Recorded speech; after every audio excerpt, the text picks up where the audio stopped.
Yo, what's good people? It's TooBizyGaming. We're live, we're direct, and we are in full effect. Yes, we're back with another Granblue Fantasy Relink video, and today we're here to talk about 10 things that I discovered whilst getting some hands-on time with the game. Now, once again, massive shout out to Cygames and 4Media Group for inviting myself and loads of other content creators down to get some hands-on time with the game. Now, just to point out, as somebody who loves his RPGs but is brand new to the whole Granblue Fantasy universe, I thought let's just take some time with the game, just figure it out, learn as much as we can, and also see what other options that they've actually put into the game. These 10 points are things that I thought hopefully it might sway you into getting it, or it might tilt your mind just a little bit. Let's get into this. Now, the first thing I decided to do before even getting past the screen was to check out the different options available. The first thing is the different modes that the games offer. That is performance or graphics mode. Of course, performance prioritizes 60 FPS and graphics mode, I believe, was 4K and roughly ran at around 30 FPS, but I will have to double check that. However, during my playtime with the game, I mainly focused on performance. Then some of the other options were motion blur, colorblind settings, sub and dub options are also available. Now, like I said, as somebody who isn't as familiar with the Granblue Fantasy universe, I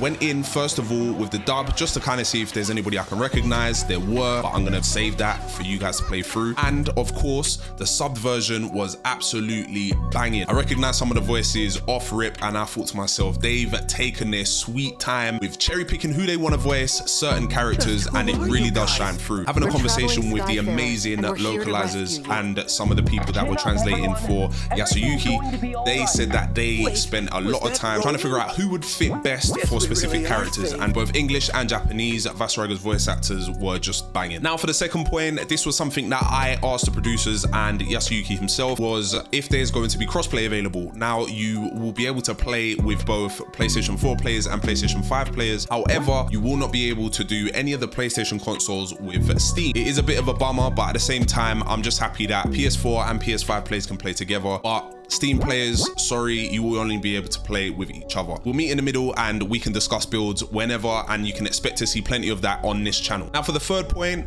we asked the question of whether rewards will change depending on how many CPU players you'll be playing with and how many human players you'll be playing with. They responded with the rewards will not change at all. If you're playing with 3 CPU players and of course just yourself on that team, rewards won't change even if you are playing with 4 actual human players, or if you're playing with 2 CPU players or 2 human players, it's just not going to change. You will always get the same loot, and that is fine, which is actually a nice touch, because obviously you're not going to be able to play with your friends all the time, and whether you might not want to matchmake all the time or see how a certain team composition works out, you will always be rewarded the same. Now, for point 4, this one is really important to myself. Somebody asked in the crowd whether you will be able to transmog and obviously mix and match certain armor pieces if you do unlock them, and even if it is a visible thing. Now, I played a little bit of Granblue Fantasy Versus, and I realized that changing costumes wasn't really a thing. However, it was heavily based on a specific armor piece, whether that be sunglasses or a spear or something to do with that character specifically, and that is the same in Relink. Now, there's different colors, and there was some stuff that I noticed in the menus, but nothing to do with transmog in terms of how your character looks. There's just costumes, colors,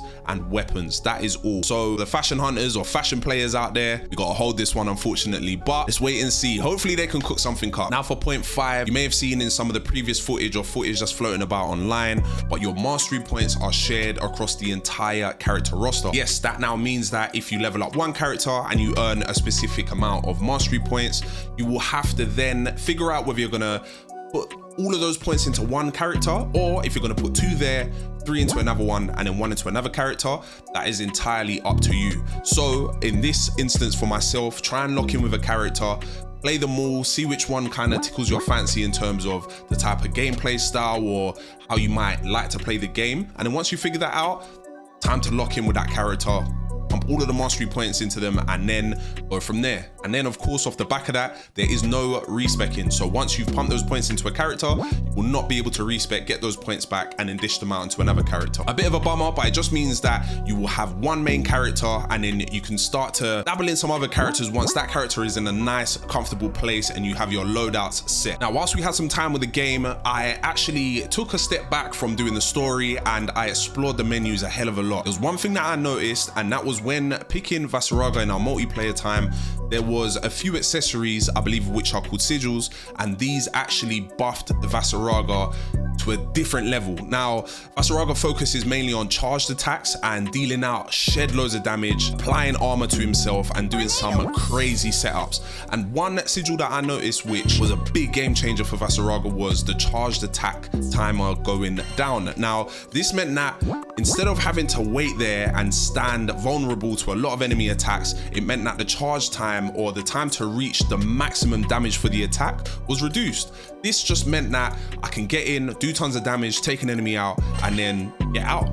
This was a game changer, and like I said, there's loads of other things that help out other characters as well. There's some magician style characters that reduces their spell casting time, or there's also some stuff that increases the enmity that your character receives. This just changes the game completely. That partnered with loadouts, listen, we're gonna have a wild time with coming up with builds for these characters. Just bear with us. Now, while I was playing through the game, there were two moves that I noticed that made the flow of combat 10 times smoother. We had perfect parry and we had perfect dodge. Now, when you perfect parry, there was a little bit of a confusion there, because when you perfect dodge, it just seemed to be the best way forward. It gave you invincibility, which allowed you to get into the fight, go absolutely crazy, and unga bunga plenty of damage onto the boss. However, the perfect parry just didn't really seem like it made a lot of sense. Now, during another Q&A segment, somebody asked, does perfect parry actually do anything? Which they then explained that perfect parry increases the stun gauge and perfect dodge gives you invincibility. Now, obviously the invincibility is going to come in handy when you want to cast a specific spell, or if you want to charge a move, or simply heal up, just get yourself out of danger. In terms of the increased stun, that also ties in with your chain burst, which is a massive plus to try and keep up at all times. Now for point 8, this one is based on those who will be doing a lot of matchmaking and a lot of carrying for lower ranked players and progressing further through the high rank missions. Everybody has their own power rating when it comes to participating in online missions. Some missions require you to have a specific power rating to take part in true endgame, and if you've progressed past low rank, you can participate in assisting lower ranked players with any of their missions. When you are low rank, you must complete a set amount of quests and do what is similar in Monster Hunter or any similar RPG to a rank break quest, and that will allow you to be involved in the high rank missions. The abbreviation or icon used is PWR. I'm not really too sure if that's how things worked in other Granblue games, but in this one, because there's going to be so many different quests that you can take on involved with the end game and the true end game, they've had to separate it a little bit, because some of the enemies that you fight and some of the bosses, arena quests that you do, it's not going to be for everyone straight. Now for point 9, when you are playing online or you are matchmaking, carrying lower rank players, if you are high rank, there is no damage scaling, so you can go in there as an absolute beast and just run train on all of the enemies. This is something that is pretty common in most RPG games, so listen, when you get to that higher rank part, start to help out the lower ranks, but do it in moderation. Let them know that when you do reach high rank, it is going to get very difficult. And lastly, this was my final question to Yasuyuki and the team, was if there's going to be drop in and drop out when you are playing online, as this is something where you are executing a specific mission and it's tough and somebody drops out, the door rings, or you know, they got to get dinner, mum's calling them, whatever it is. Sometimes some players do have to drop out, and it does make it a little bit difficult if you are so close to defeating the boss. That feature is not present in this game, which is a bit of a bummer once again, but at the same time, I guess when you're going into more difficult content, we're going to make sure that you and your team are fully prepared. However, it's always good to know. And that is it. That rounds up the 10 points that we found out whilst getting our hands on with Granblue Fantasy Relink. Listen, I cannot wait. I think I expressed it in the last video, but in this one, I'm struggling to play any other game right now because I just want to return to the game and grind out. If you enjoyed this video, drop a comment, drop a like, and sub to the channel. We got plenty more content coming your way. And listen, let me know down below if you are going to be getting the game and which character you're looking to play most. Anyway, I think you're going to like the next video based on that previous question. Been Too Busy Gaming. I'm out of here. Peace. I look strong. You better watch out. Butterfly effect. Moonrise. Captain. I'll get him. Tempest Flame. Zeta. Loud and clear. Resolute strike.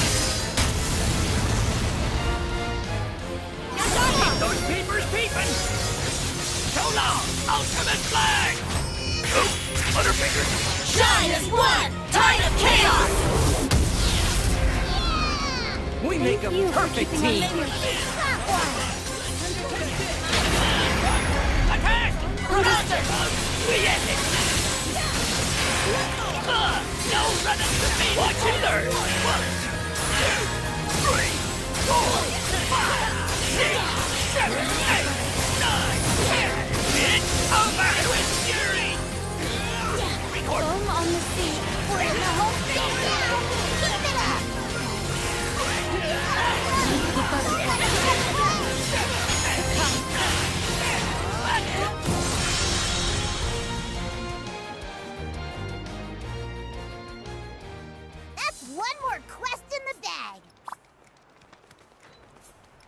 Many thanks. Sweet. All right. Gather round, friends. Time to lead the way. Where to next? Goodbye. You won't be remembered.